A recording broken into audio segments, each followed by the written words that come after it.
What I do on my desktop, I have a individual folder for every platform from which I find work.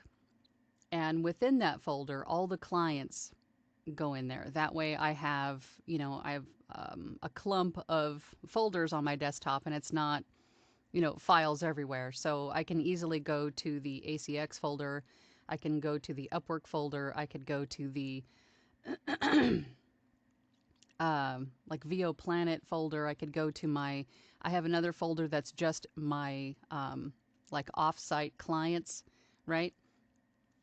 And then everybody from that platform or my clients go directly into that folder. So I can just click on that one folder and then find the client and then keep the files within there. For audiobook specifically, so within my ACX folder, I'll have another folder for each book I've done through ACX.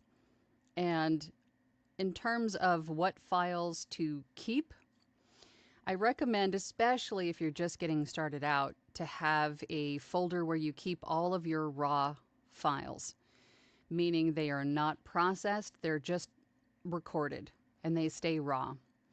Because in the beginning, you're just starting to get used to your DAW, you're still learning your effects, what to apply, what not to apply, what not to apply, how much to apply, right? So you're still learning these things. So if you're applying too much noise reducer and then after you normalize, it sounds very pixelated or hollow, or you just don't like it, it sounds horrible.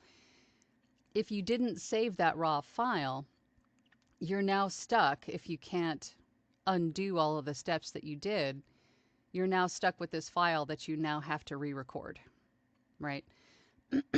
So if you keep the raw files in a separate folder, just name them something different. Name them raw, name them, whatever you want to name them, but keep them completely separate so you can go back and start over if you have to with the mastering process.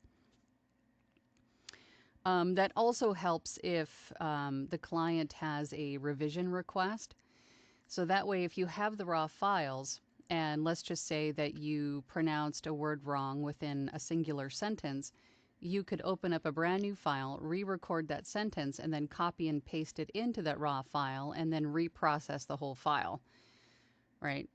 Meaning, add your noise reducer, add your EQ.